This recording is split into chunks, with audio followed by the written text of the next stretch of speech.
Informação, política, debate, entrevistas. Começa agora pela Rádio Nossa FM, o programa Sentido Horário, com a apresentação do jornalista Xislac Júnior.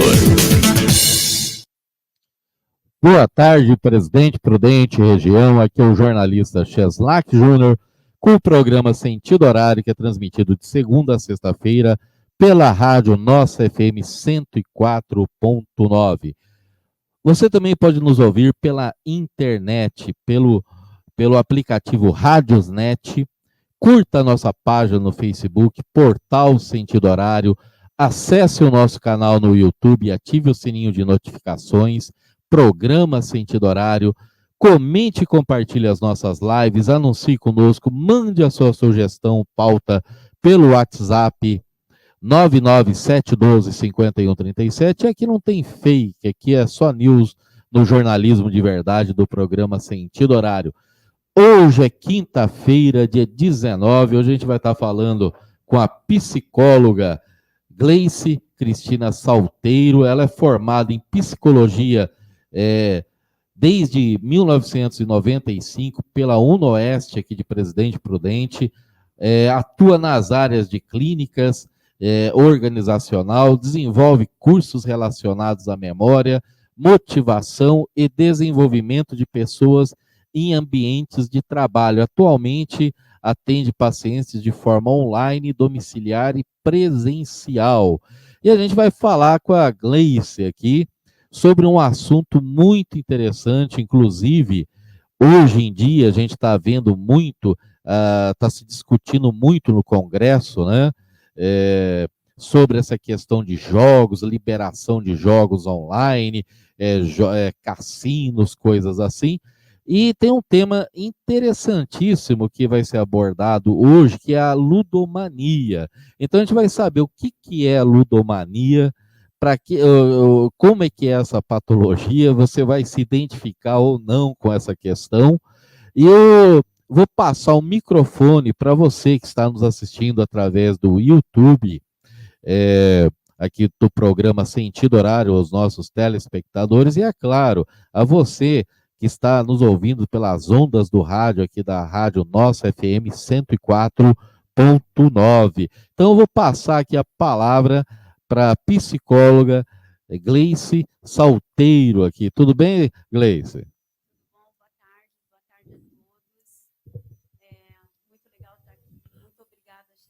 Tem que falar próximo. Pode falar próximo.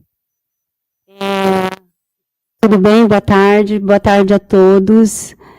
Muito obrigada pela oportunidade de estar falando com o seu público, Xislac, sobre um assunto, um tema muito importante que realmente está em pauta, que é o tema da ludomania, né, ou o vício patológico.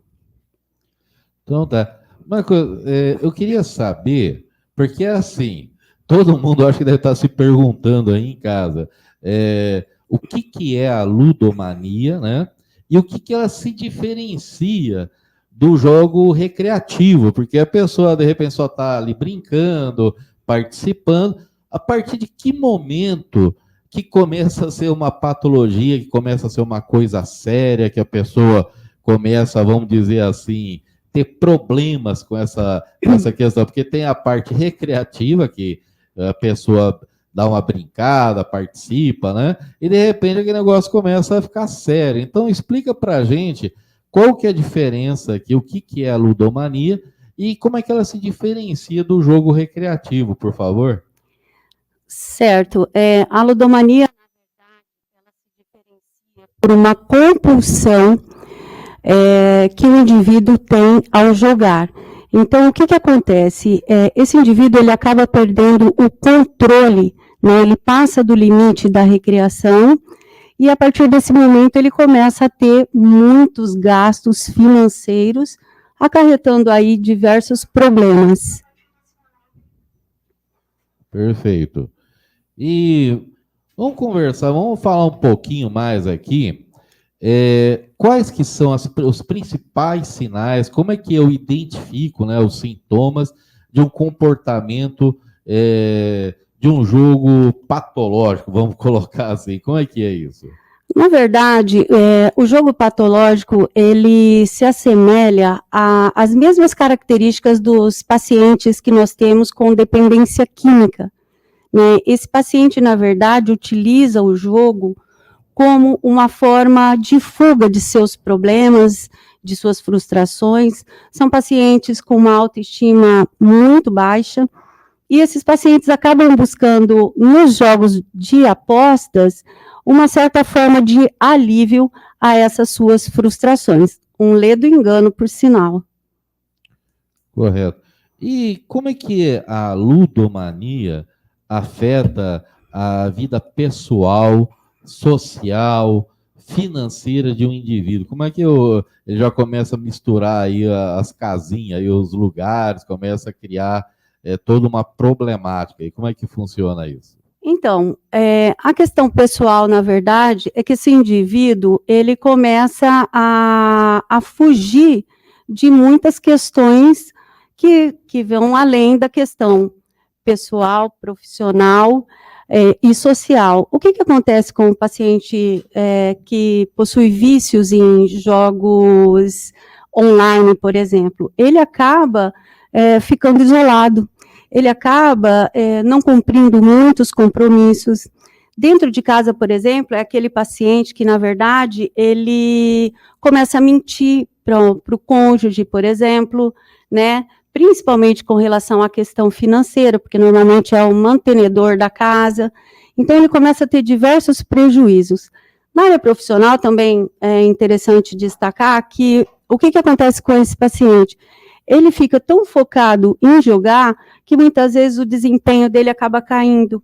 E aí, na verdade, ele começa a se comunicar com alguns amigos dentro do trabalho, e aí isso chega ali num gerente, um diretor de RH, olha, tal pessoa está viciada em jogo, caiu o rendimento, e o que acontece com esse indivíduo?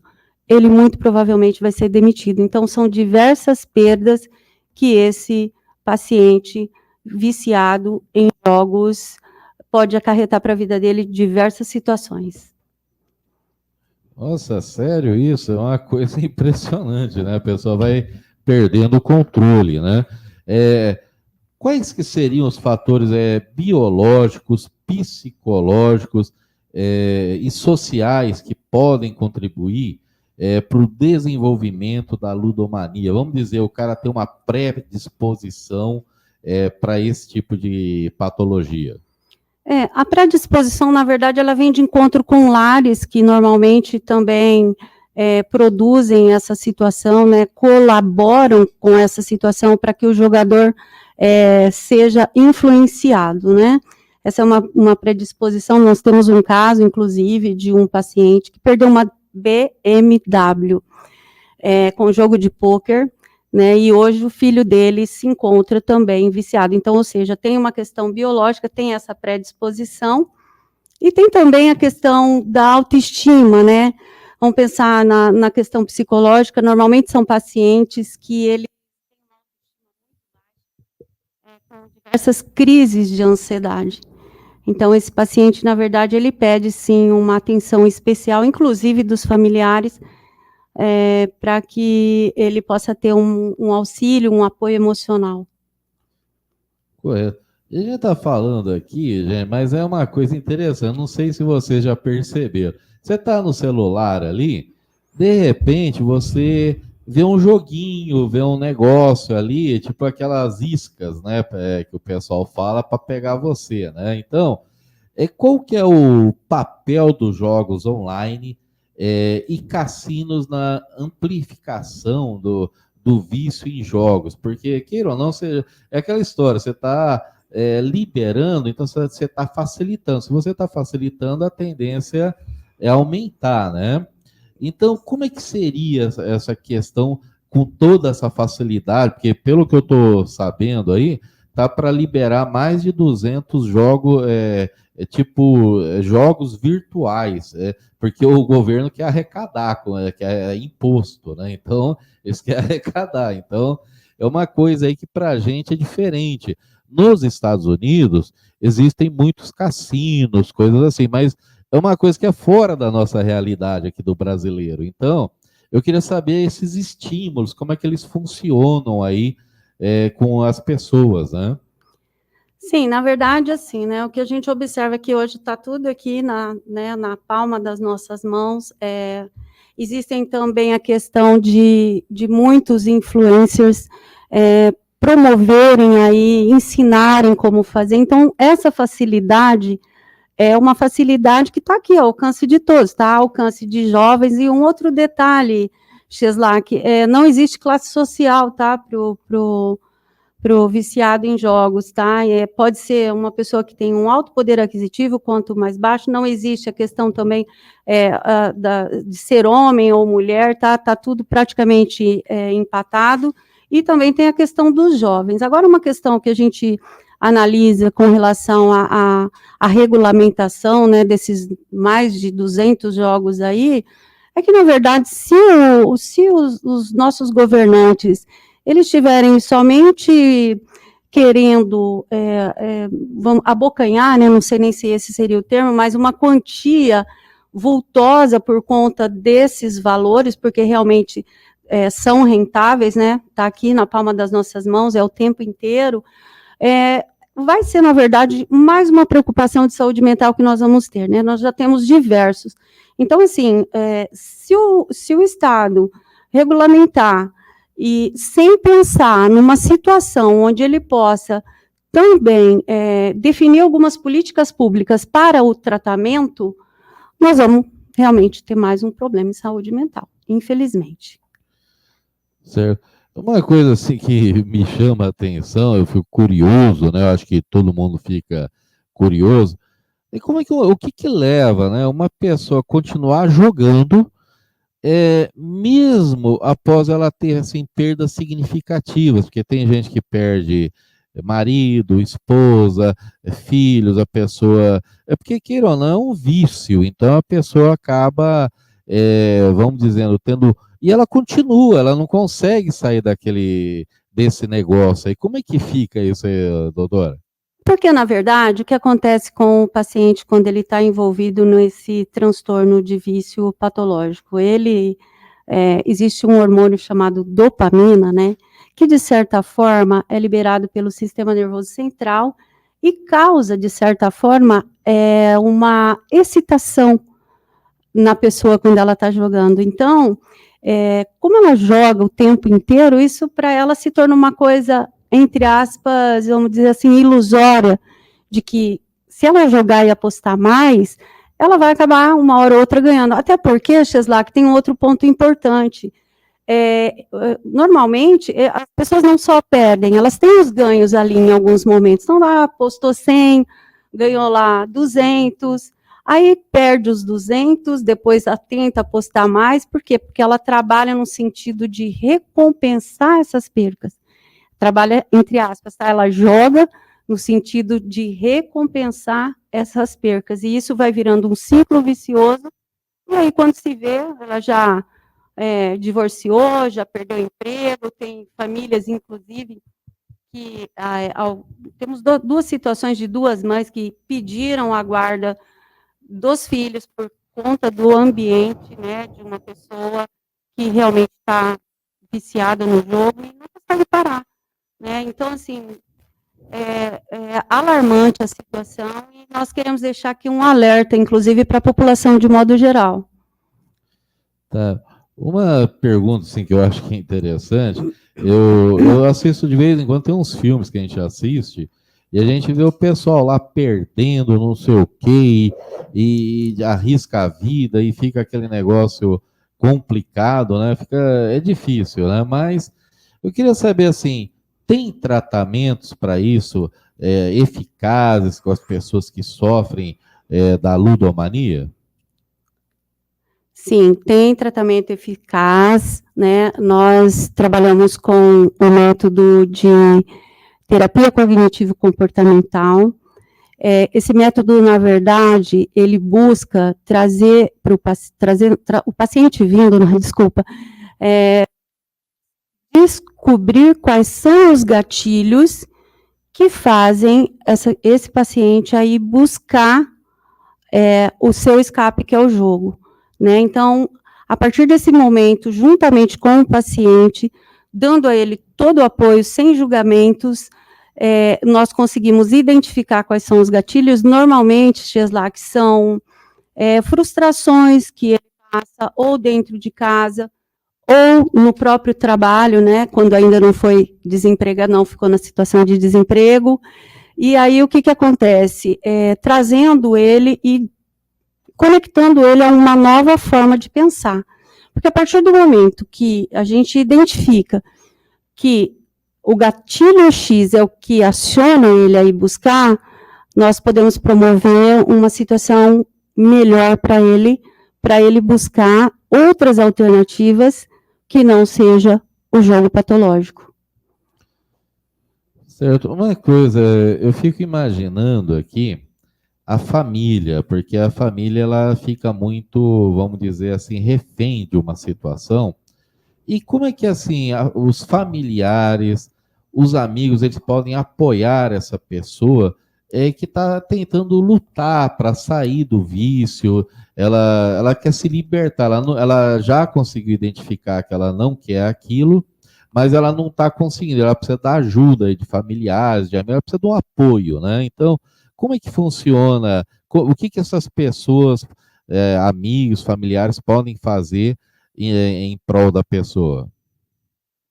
Na verdade, a família e os amigos, eles têm que acolher essa pessoa, né? O paciente, na verdade, ele está buscando ali uma forma até de fugir dessa família que muitas vezes deixou ele de lado em algumas situações, tiveram algumas discussões. Então, o que a gente normalmente solicita?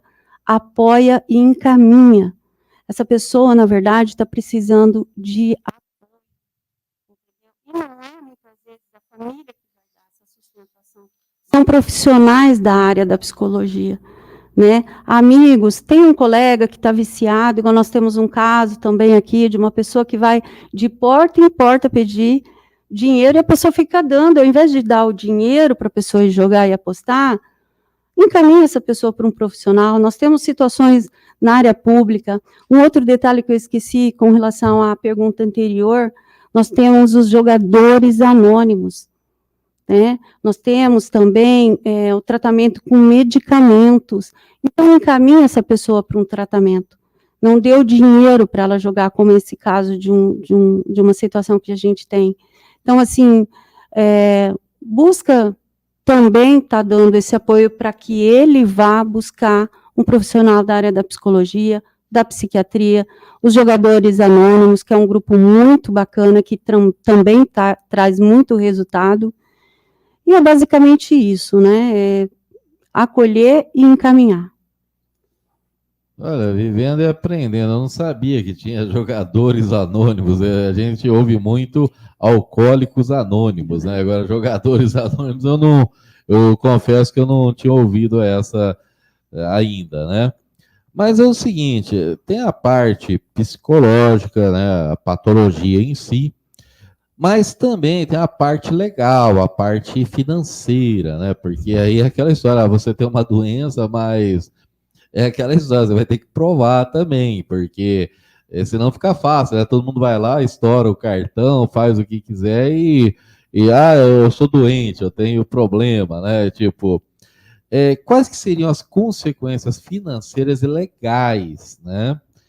Que um jogador compulsivo ele enfrenta, né? Por exemplo, como é que fica essa questão? Porque o cara vai lá, joga e tem a parte legal, porque queira ou não, foi gerado um débito, foi gerado uma dívida e ela existe, quer dizer, não é algo fantasioso, né? Sim.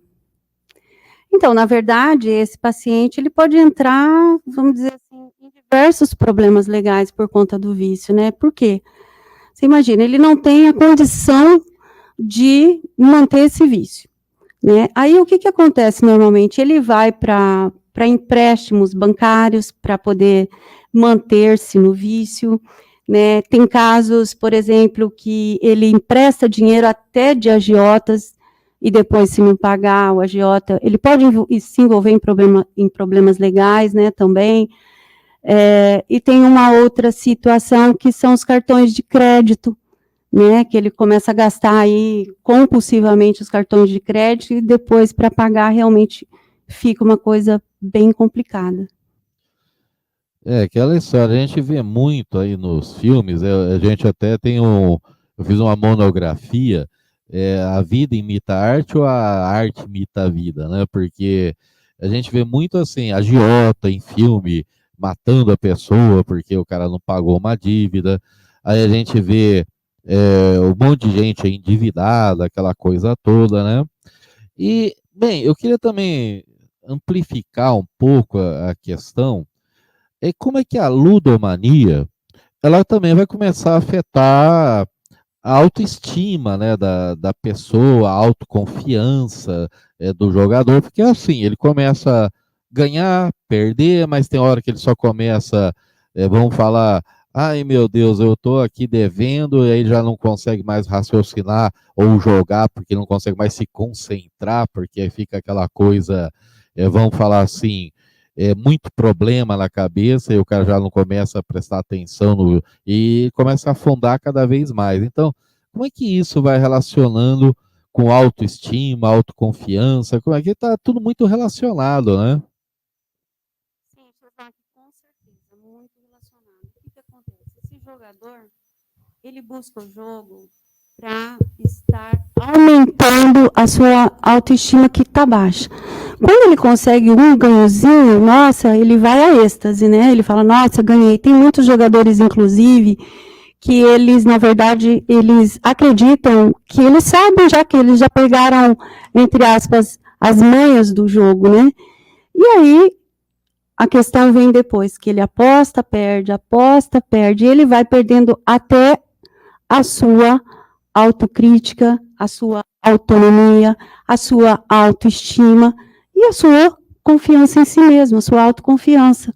Por quê? Porque são tantas perdas, né, que na verdade essa pessoa acaba se fechando, né, e denegrindo totalmente, justamente. Por quê? Porque perdeu a confiança em si mesmo, não se sente valorizado por si mesmo, ou seja, a sua autoestima está lá no chão.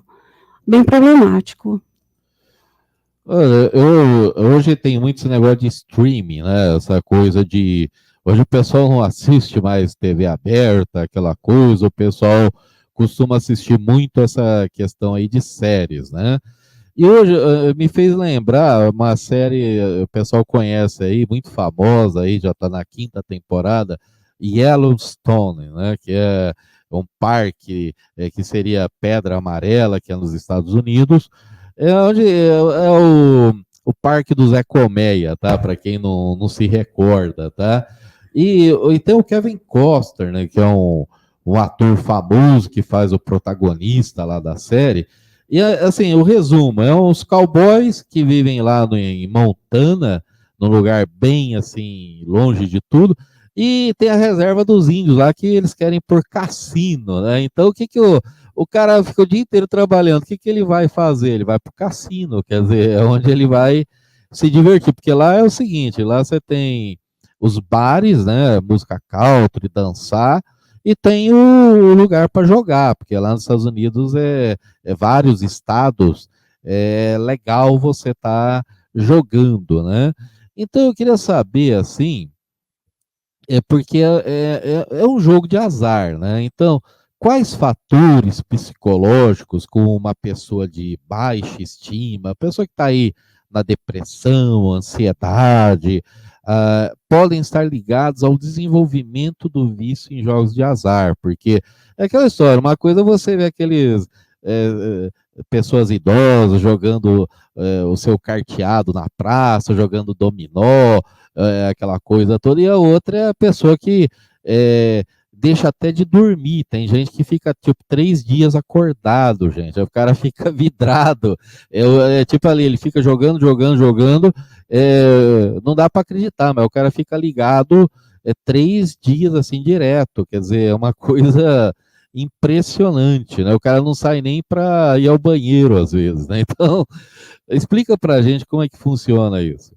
Na verdade, o paciente já chega com essa questão da autoestima baixa, né? Quando a gente A química, como com a questão de dependência em jogos online, na verdade, esse paciente ele já vem com uma característica que a gente avalia, que ele não tem autoestima, ele não tem um amor por si mesmo, né? É um paciente que, na verdade, ele busca aquilo como fuga para tentar superar alguma frustração, pode ser de relacionamento, de trabalho, pode ser até com grupos de amigos, que muitas vezes essa pessoa também pode ser, entre aspas, a gente fala de bullying também muito, né? Mas essa pessoa, realmente, ela traz já alguns sofrimentos psicológicos a nível de ansiedade, a nível de depressão, e vem a calhar que ele vai, vamos dizer assim, ele vai para o caminho do vício em jogos. Até porque, hoje em dia, está tudo muito fácil. Agora, você falou uma questão, Cheslak, que aqui no Brasil a gente tem essa cultura também. A gente tem a cultura de fazer uma fezinha uma vez ou outra, mas isso tudo é dentro de um certo limite, né? A gente pensa o seguinte, a partir do momento que legalizar, como é que vai ficar a situação dessas pessoas que já estão aí frustradas com relacionamentos, com grupos de amigos, muitas vezes com familiares. Então, a gente faz um alerta e uma atenção aí especial para os vossos ouvintes, para que se atentem com relação a esses jogos que está ocorrendo aí a todo momento. É aquilo que você falou, a pessoa às vezes fica até sem dormir para ficar no jogo. Não, mas é sério, gente.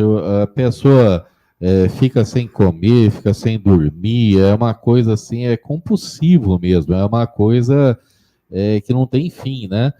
E eu queria saber, porque eu falei dessa série em si, porque queira ou não, quando eu fiz a minha monografia na faculdade, a gente falava que os hábitos influenciam em muito, porque é aquele negócio, queira ou não, é o biquíni da época, é o perfume, é a calça, é o jeito de se vestir.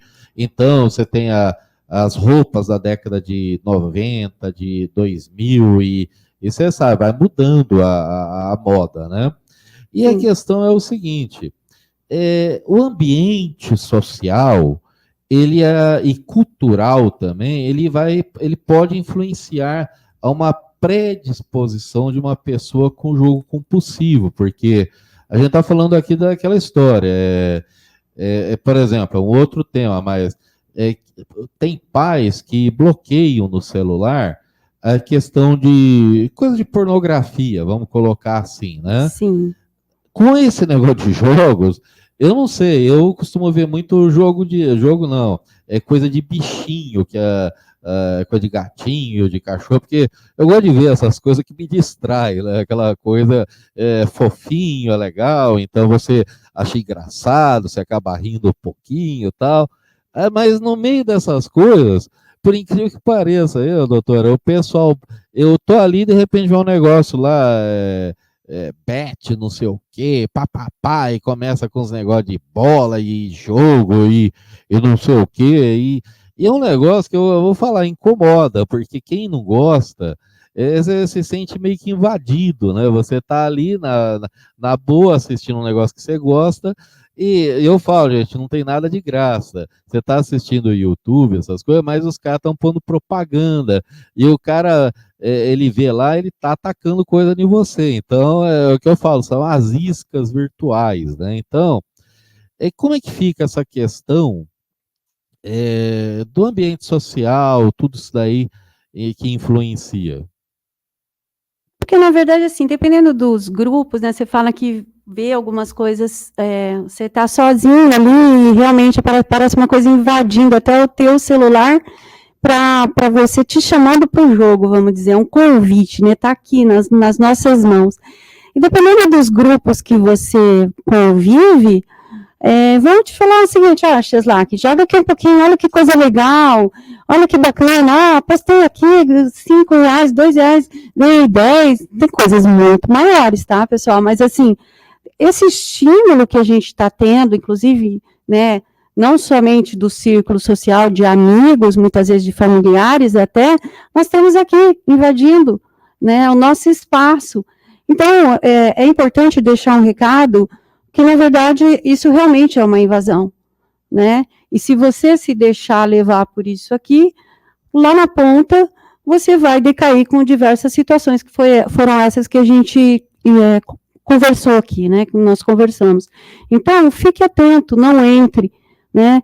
Precisou desembolsar um valor? Opa, peraí, tudo tem um limite. Tem a questão da recreação, mas tem um limite, tem a questão da recreação, mas também tem a questão do vício, né? Tem a questão das bets, né? Que você citou, Chasnak, que na verdade é aquilo que eu falei, acho que eu falei um pouco atrás, os influencers, eles estão também estimulando você.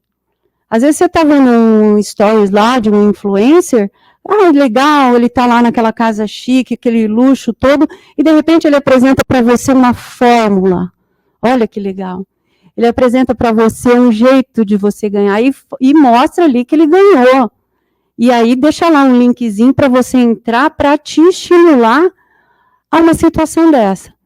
Pessoal, isso é muito sério, fiquemos muito atentos, porque lá na ponta, quem vai sofrer não vai ser o influencer que está vivendo no luxo, vai ser o consumidor, tá? O consumidor, que eu digo o consumidor final, que vai lá, aposta uma, vou apostar mais outra aqui, outra, quando você vai ver, você já não está tendo domínio nem de si mesmo com relação a esses jogos. Então tá. E outra coisa, recentemente, né, tivemos aí a Delawane aí que foi presa com esse negócio de incentivar aí os jogos online, esse tipo de coisa, e ela fez o mesmo esquema do PCC, viu, gente? Para quem não sabe, a mesma tática, o mesmo negócio, e é aquela história, o cara começa apostando pouquinho, a hora que o cara percebe, vai aumentando, porque tem aquele negócio de algoritmo, aí o cara começa, se você apostar, você ganha o dobro, o triplo, aí o cara, aquela história, fica igual aquela história do bilhete premiado, né? Tipo, você tem o bilhete premiado, por que você vai querer trocar o bilhete por, sei lá, né? Então, e tem gente que cai nessa daí, né? O pior é que é aquela história, né? Mas é o seguinte, vamos dizer, uma pergunta aqui que não quer calar, né?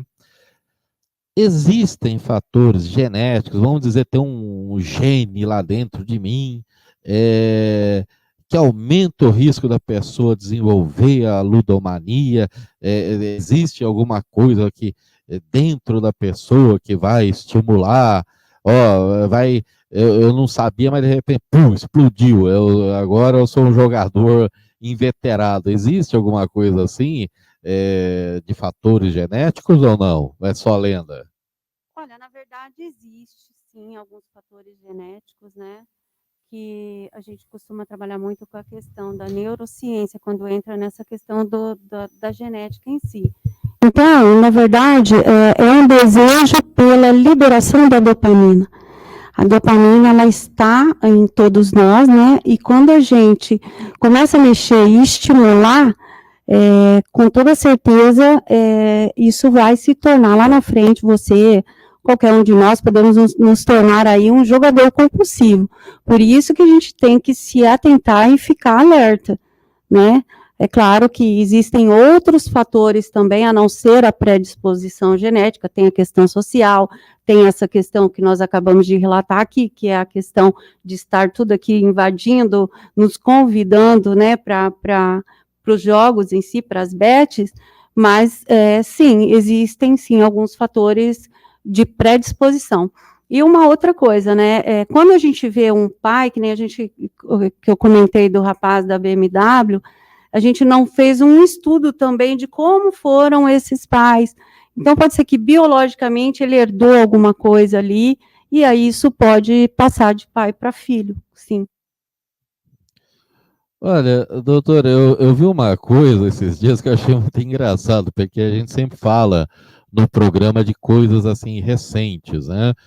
Aí eu vi o Bachard naquelas colunas de opinião do jornal, e eu achei muito engraçado, porque teve vamos dizer aí, um debate, né? Um debate esses dias que alguém jogou uma cadeira num outro candidato, né? Aí os caras fizeram lá o Freud lá, como é que fala?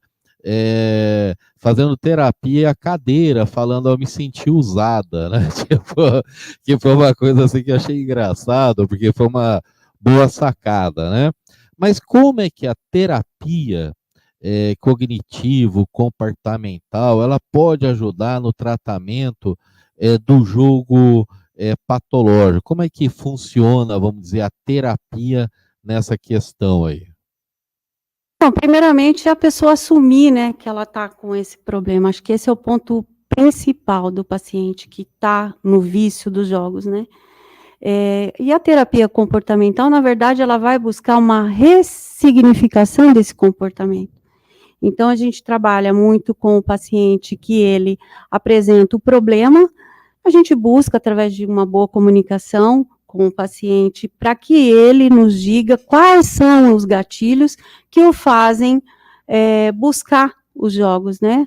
Assim como a gente trabalha com relação aos alcoólatras anônimos, aos anônimos e os dependentes químicos, é a mesma situação.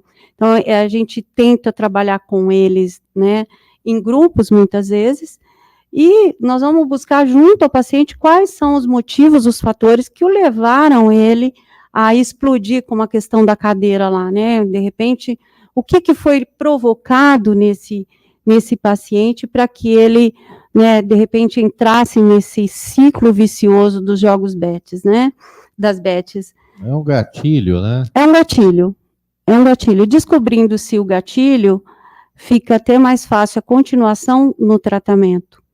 Né? E eu faço uma ressalva também com relação à questão das recaídas, porque muitas vezes o paciente ele consegue aí ficar 3, 4, 6 meses sem apostar, sem jogar, e aí ele pensa que ele está liberto, né? Por isso que tem que ser um tratamento contínuo.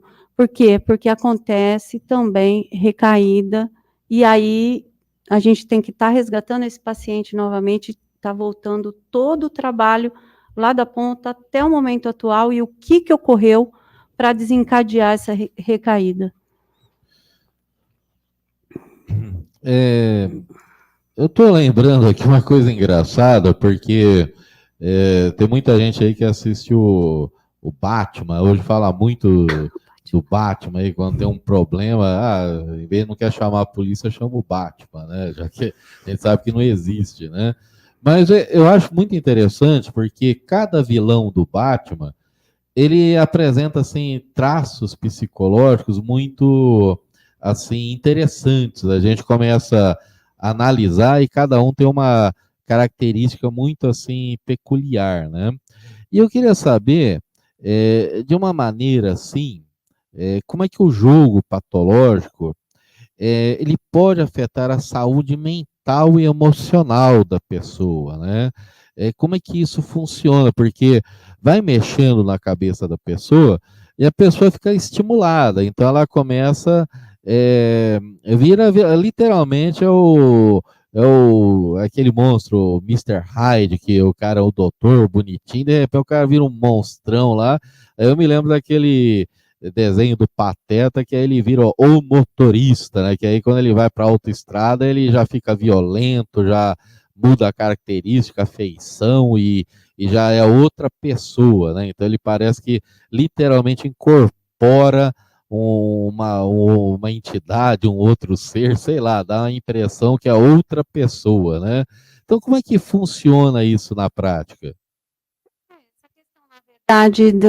Do paciente que está nesse ciclo vicioso, ele realmente, ele acaba tendo uma dependência, né? Ele tem que estar em contato com os jogos em si, porque o que acontece? A impressão que dá, alguns relatos de família, assim, que passam para a gente, é que esse paciente, na verdade, ele acaba tendo impulsos, ele acaba tendo discussões, né? A vontade dele é tanta de jogar, tanto que foi aquilo que eu falei, né? Muitas vezes eles são encaminhados para o psiquiatra para tomar algum medicamento para realmente se acalmar.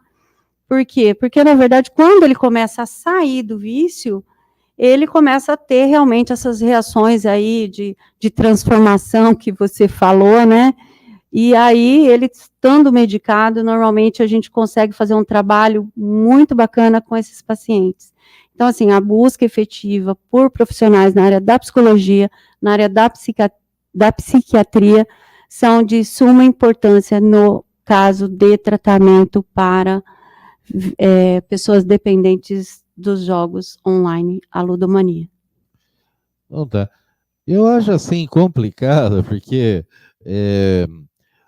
tipo assim, isso atrapalha muito o relacionamento com as pessoas, porque é com a família, relacionamento amoroso, aquela coisa, porque a pessoa ela não consegue parar de jogar. Então, isso vai atrapalhando, vai prejudicando a pessoa. E eu fico assim impressionado, é que a pessoa ela não consegue dosar, ela não consegue sentir, olha, eu estou me prejudicando, eu estou magoando a pessoa que está do meu lado, que é a minha companheira, que é tipo assim, então a pessoa ela fica num estado muito complicado, né? Então eu queria saber com relação a relacionamentos, né? O que pode ser feito, porque a pessoa literalmente, ela fica meio narcisista, né? Ela não está preocupada com a outra, ela está machucando, mas ao mesmo tempo eu não sei dizer se ela tem prazer nisso, ou se ela diz que o psicopata não sente vamos dizer, remorso, né, do que ele fez, né? E como é que seria isso com uma pessoa que tem a ludomania?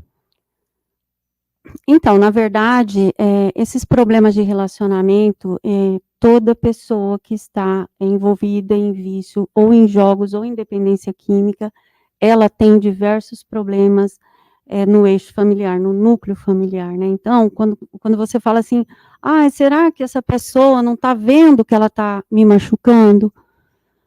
Pessoal, ela não está te machucando, ela está se machucando. É esse o entendimento que as pessoas que convivem com essas dependências devem ter, né? É essa consciência de que a pessoa não está fazendo mal a você, a pessoa está fazendo mal a ela mesma. Essa pessoa, ela precisa de apoio, ela precisa que você encaminhe, que você oriente para que ela vá buscar um apoio emocional, até para que ela volte para você, por exemplo, no caso de pré-separação, que a gente chama, né? Muitas vezes, eu vou para a casa da minha mãe, eu vou para a casa do meu pai. Essa pessoa, na verdade, está precisando de apoio. Tanto, Cheslak, que a gente também trabalha muito, você perguntou sobre quais são os métodos, né, terapêuticos. A terapia familiar também traz muito resultado, porque a gente trabalha esse núcleo familiar.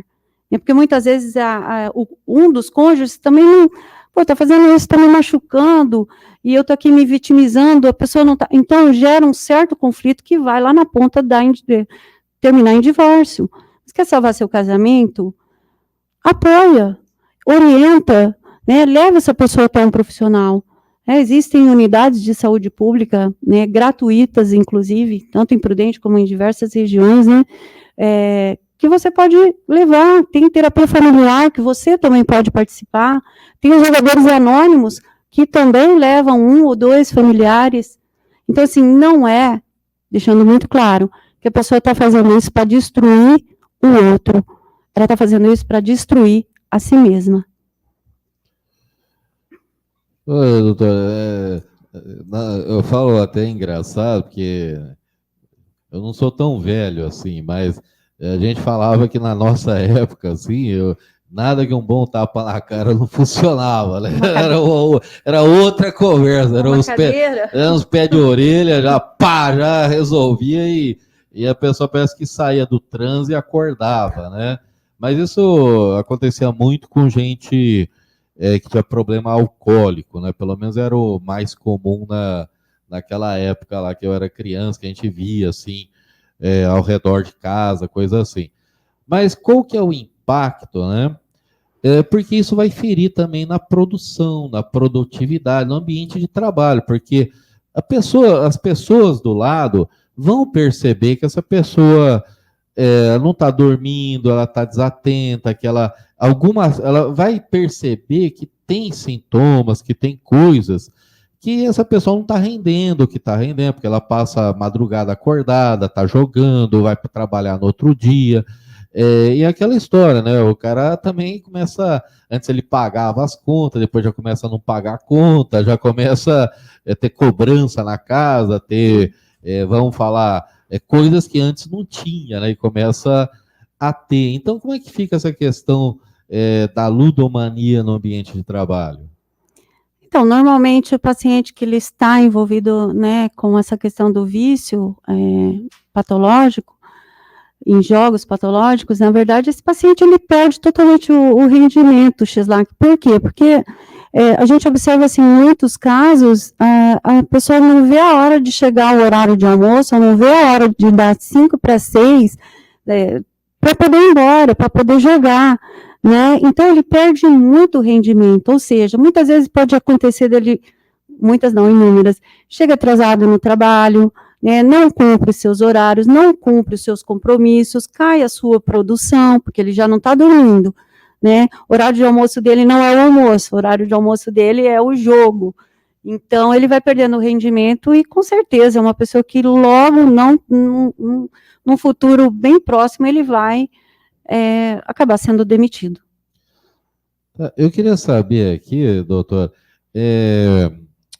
se existe, né, medidas preventivas, né? Vamos falar aquele sinal amarelo, né? Tipo, prevenir é melhor do que remediar, né? Então a gente está ali fazendo uma coisa de prevenção. Que medidas preventivas podem ser tomadas para evitar o desenvolvimento de vícios em jogos, né? Como é que a pessoa pode fazer alguma coisa para prevenir isso? A gente estava até conversando com profissionais da área da psicologia para desenvolver temas, inclusive para as escolas, né, uma orientação e prevenção a esses jovens. Tudo bem que não é só uma questão dos mais jovens, né, o jogo patológico, ele está, assim, tomando conta de uma grande parcela da sociedade, e uma forma de estar prevenindo é através da educação, né, bem como também, Chesla, que essa oportunidade que você está nos dando, né, nos trazendo aqui, né, de orientar essas pessoas e dizer para que fiquem alertos, né.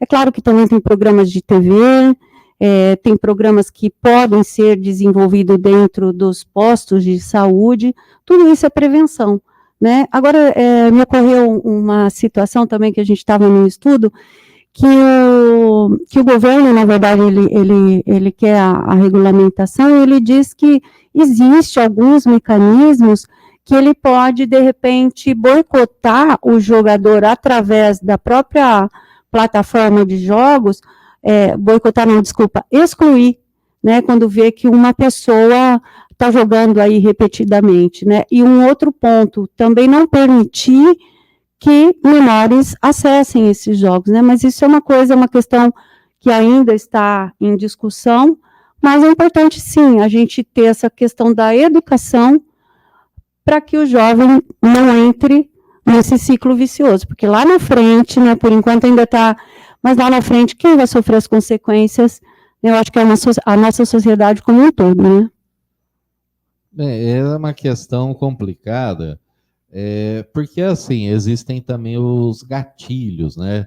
Que podem também levar ao retorno do comportamento do jogo compulsivo. A pessoa está tendo ali, vamos dizer, uma fase que ela melhorou, mas aí tem a famosa recaída, né? Quer dizer, e isso é complicado, porque, em geral, quem tem recaída, a pessoa fica pior do que estava. Quer dizer, estatisticamente falando, é uma coisa muito complicada. Então, eu também não sei, eu vejo meio com maus olhos essa questão, porque me dá a impressão que também é uma atitude errada do governo, porque assim, ele está estimulando, e é a mesma coisa de você dar droga para a pessoa. Você toma uma dosezinha, depois que viciou, quer dizer, e aí, como é que faz?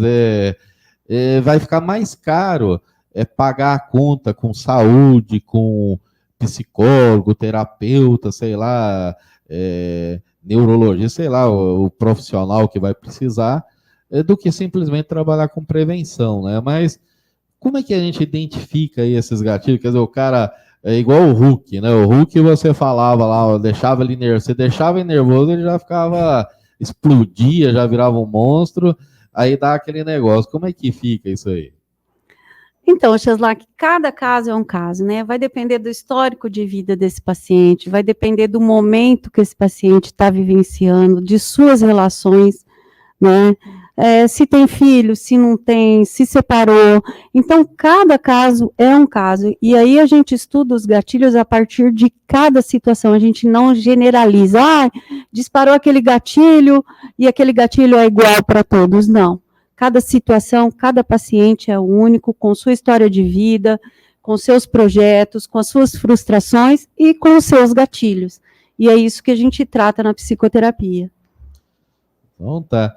E outra coisa, eu acho que muitos jovens, muitos pais estão aí nos ouvindo ou nos assistindo, e eles devem estar se perguntando, né? Como é que eu posso educar aí o meu filho, a minha filha, sobre os riscos dos jogos de azar e das apostas online? Se hoje está tudo tão fácil, assim, a hora que você... Porque hoje é difícil você controlar o que o filho vê no celular ou não, né? Às vezes você vai perguntar uma coisa, a criança já tem a resposta ali, já vai no Dr. Google, né? Então já... Agora tem o outro lá, como é que é? A Alexa, e agora tem, como é que fala... um monte de inteligência artificial, um monte de coisa, e cada vez que você vê, a pessoa está mais dentro do mundo virtual do que a gente imagina, né? Então, esses gatilhos, como é que daria para trabalhar aí uma campanha de prevenção aos jovens, né? Nesse sentido, já que está tão fácil aí para o acesso a eles, né? Sim, na verdade, o jovem ele deverá ser orientado através da escola, né? Não que a gente está jogando para a escola, não é isso. É óbvio que a família também tem que se conscientizar que é difícil, Cheslak, mas não é impossível, né? Existem ali mecanismos que os pais podem utilizar para que o filho se distancie um pouco mais, né? Então, assim, um hobby, né, jogar diferente, um esporte, por exemplo, um basquete, um futebol com os amigos, né, fazer essas trocas, olha, vamos deixar por 2, por 3 horas hoje, vamos ficar longe do aparelho, muitas vezes até 24 horas, dependendo do caso, embora a gente sabe que é difícil, mas não é impossível. Então, assim, tá buscando outras alternativas para não deixar o seu filho tão focado no celular, porque está na palma da mão dele. E se ele resolver, hoje está até fácil a questão dos pagamentos, como a gente sabe, né? Você coloca lá R$10, é rapidinho. Então, assim, vamos procurar também dentro de casa orientar, e é lógico, nas escolas, que é muito importante ter esse trabalho de prevenção. Eu queria pegar aqui uma questão interessante.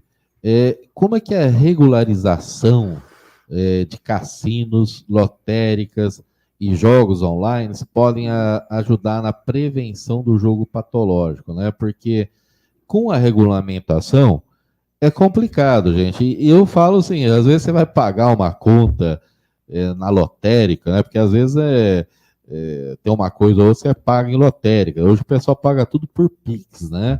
Mas às vezes o cara vai lá, você chega lá, primeira coisa que o cara te oferece, você vai um bolão, vai sei lá, um loto, sei lá o que tem lá, e o cara te oferece os negócios, e eu falo, não, senhora, eu sou cristão, eu não jogo, eu não acredito nesses negócios aí, então eu acho que você tem que trabalhar para ganhar, né? Mas é aquela história, tem gente que faz a tal da fezinha, né? Então, e o cara fica tentado, e eu confesso que eu vejo, eu tenho a minha avó mesmo, ela cria aquele negócio, ela faz estudo, você não pode nem falar com ela na hora que ela está fazendo as contas dela, que sei lá que método que ela, científico, sei lá, que ela usa para chegar nesses cálculos de números, né? Mas, sim. Então explica para a gente como é que vai funcionar isso na prática aí.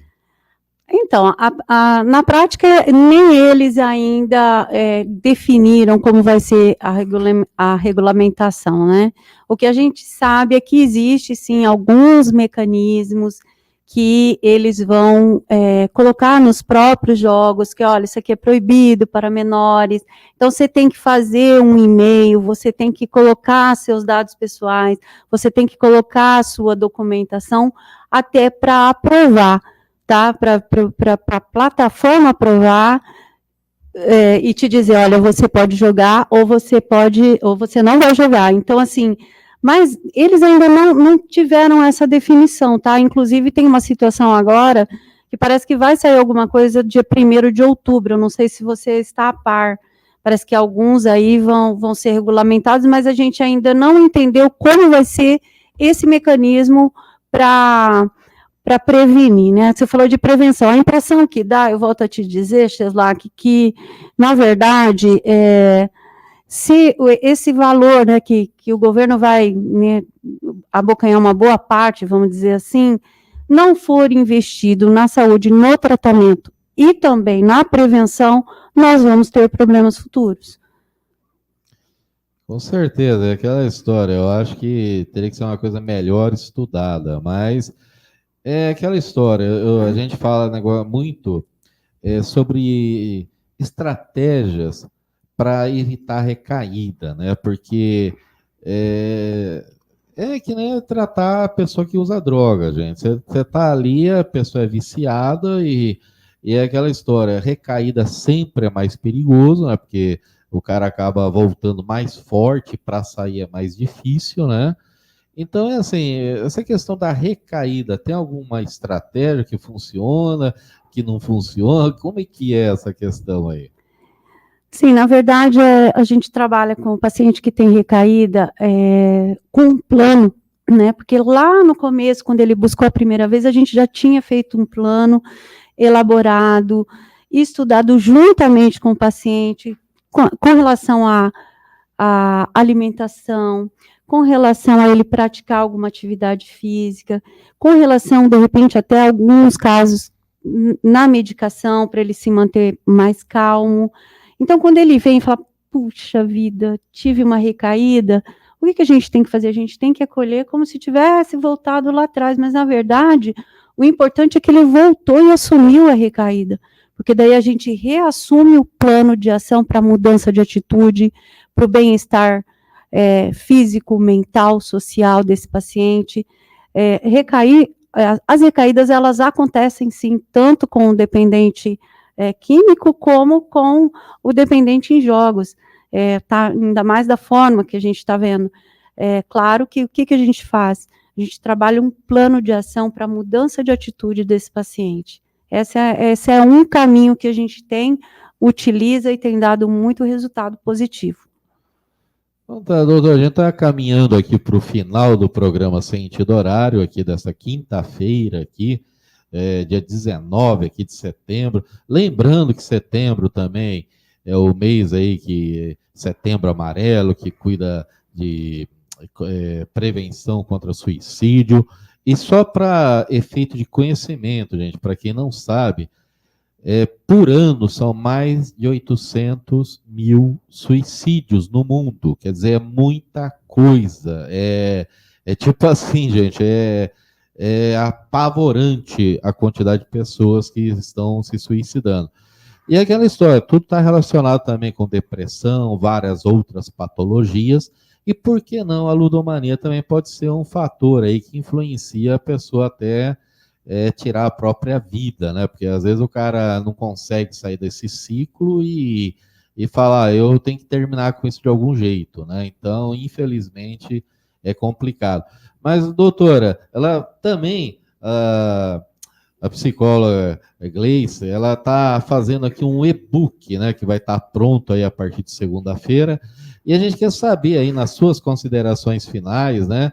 A pessoa que, de repente, quiser consultar um psicólogo, quiser ter mais informações, como é que ela faz aí para conversar aí com a doutora e também, nesse sentido aí, fala um pouquinho do seu e-book. Então, meu e-book, na verdade, se chama Vencendo o Jogo. Né? Eu faço um convite aí para você que tem um familiar, um amigo, né? Adquira o e-book. Nós vamos, na verdade, Cheslak, eu vou fazer um sorteio aqui, das 10 primeiras pessoas que me mandarem o endereço de e-mail, né, após aí vocês ouvirem essa gravação, as primeiras 10 pessoas, por favor, entrem em contato com Gleice Cristina Salteiro, é o meu Instagram, @Gleice Cristina Salteiro. Deixa seu e-mail que eu vou fazer uma doação para você, de repente se você quiser presentear um amigo, né? Lá eu trago muitas dicas para você conseguir vencer o vício da ludomania, tá? Eu vou deixar meu celular, que é o 997030927, para que, se você quiser entrar em contato comigo, eu faço atendimento online, né? E se você quiser também alguma orientação nesse sentido da ludomania, que é o vício patológico em jogos de azar, eu estou à disposição. Então tá, essa foi a doutora Gleice Salteiro aqui conosco, ela é psicóloga. Então entra lá no Instagram, lá no WhatsApp, se inscrevam para estar ganhando aí grátis esse e-book aí para você estar tipo assim, vencendo na vida e saindo do jogo, né? Então, fiquem com Deus, até amanhã em mais um programa Sentido Horário e até mais. Tchau, tchau para vocês. Obrigado por tudo e até sexta-feira, que amanhã tem mais, viu, pessoal?